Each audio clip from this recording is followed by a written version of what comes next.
How's it going, guys? Cameron here's Canadian Gamer coming at you with another review. You know, on this channel here that I've been really limited as far as my time. So, you know, more or less this channel is becoming more of a game reviews channel. I have to be picky choosy. I can't be putting out random content when my time is limited. So, with regards to the game we're talking about today, Call of Duty Black Ops 2, which I finally completed this evening on the PS3. It took me a while to beat this game. Not that it's a super long game, it's long enough, but it's just, like I said, I've been able to do a chapter or two a night, and it took me, I don't know, like 2 weeks. I jumped right into this after I finished Call of Duty Black Ops, but it took a lot longer to complete this. So I just want to give my quick and dirty thoughts on Black Ops 2. So, when I first started playing this game, it gave me, the first impression was not a good one. The reason why is because in this game, it takes place in two different time periods, okay? It takes place in the 80s, just flashback sequences, flashback missions with Mason. And then it fast forward to the year 2025, oddly enough, and it's you're doing missions in the future. Because again, this game came out 2010, 2011, and when I would play the missions that were in the past, I was all for that because that was the main selling feature for me personally with the original Black Ops. Mainly took place in Vietnam. Whereas in this one, when it fast forward to the year 2025, I'm like, I'm not too crazy on this.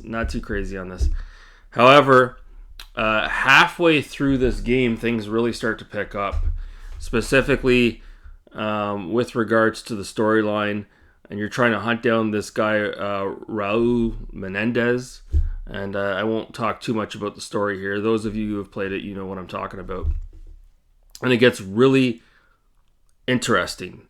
Now, the voice acting, much like the original Black Ops, is top notch in this game. I really need to look it up to see who voices the main protagonist in this game, but it almost sounds like it's the same guy who did the voice acting for Far Cry 3. But Michael Rooker is in this game, and he does a fantastic job. And I didn't even realize it, but Michael Keaton is one of the voice actors in this game as well. So big budget, probably bigger than, I don't know, the modern Call of Duty games, because the modern Call of Duty games probably have a bigger budget, maybe, but it's more so probably with regards to not necessarily the single player campaign, but the multiplayer and all the rest of it. I'm just assuming, because I don't recall there being big A-lister actors in the modern campaigns. Correct me if I'm wrong, but the campaign is awesome in this game. No wonder this game is top of the heap as far as rankings are concerned. You watch any ranking videos out there to talk about the Call of Duty, specifically the single player campaign, and normally it's Black Ops 2 that's right at the top, followed by Black Ops. They're very much companion pieces, those two games. So yeah, I mean, the set pieces are just incredible. The mission at the end of the game, Prom Night, that's got to be the best mission in the whole game. It was just amazing. I enjoyed it so much.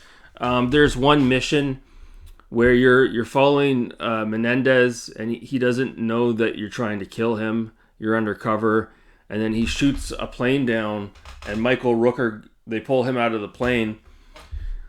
And they realize that you're working with him, with Rooker, and Raul sticks a gun in your hand, and he puts your hand up to your buddy's head, and you're forced with a moral dilemma. Do you shoot your buddy to save face, or do you shoot Menendez? So I ended up shooting Rooker, and I didn't mean to. I pressed the wrong button on the controller. I'm like, no, fuck! So I restarted the mission.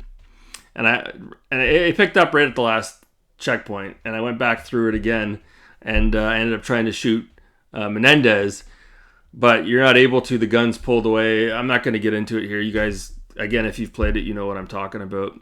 And at the very end of the game, it's the same thing. A very much like a slowed down sequence, and you're shooting a couple of guys as you're sliding past, and then Menendez is there, and then you grab him and you stab him in the leg, and then you're forced to choose between blowing his brains out or capturing him, and I chose to blow his brains out. So this game, it was the first time, and I think it was the only time that Call of Duty ever did this. There's multiple, there's different decisions you can make that can change the outcome of the game, and it can change the outcome of the story, and there's multiple endings in the game as well. I don't think they ever did that ever again.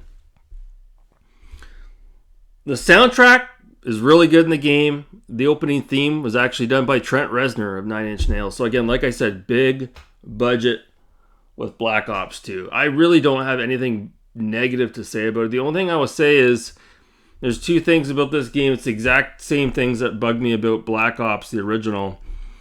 At least when you're playing it on the PS3. When somebody throws a grenade at you, it's almost like you don't have enough time to react.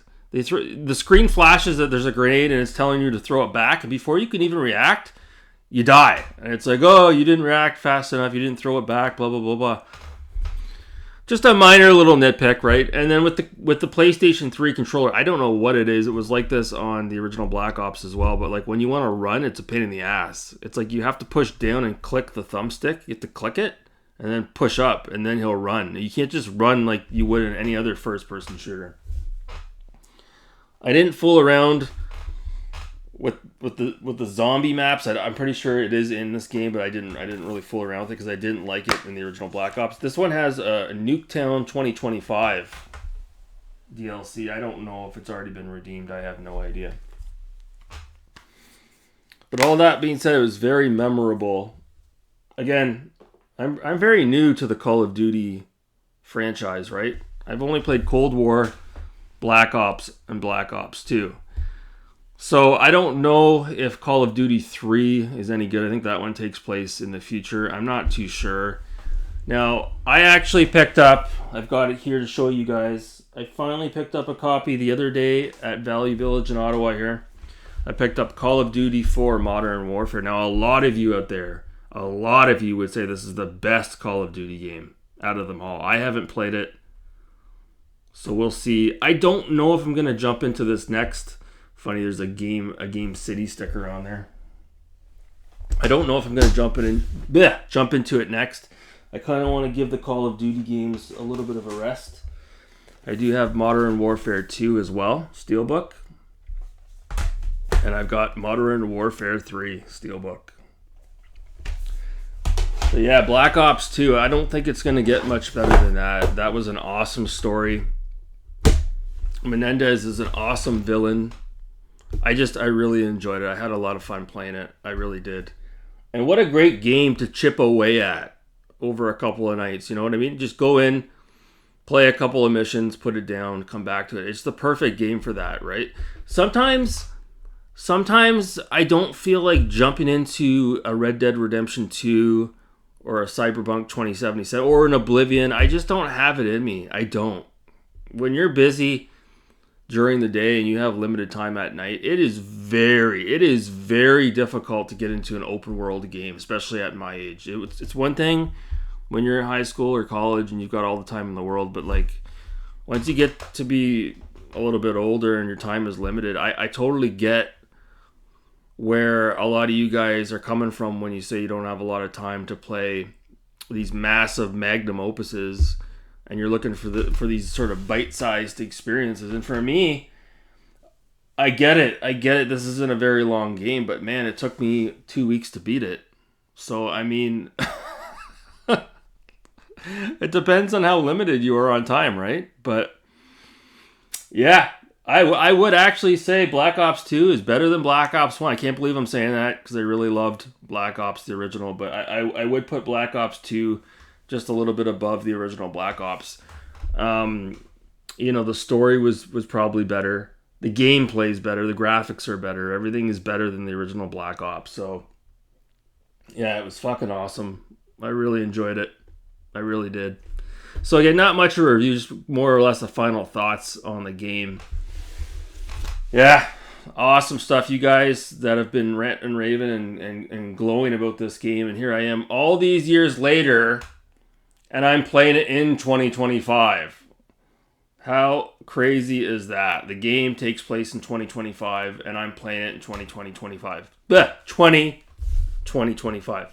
Okay, I give up. Whoa. 2025. So, I'm going to cut it off there, right around the 11-minute mark.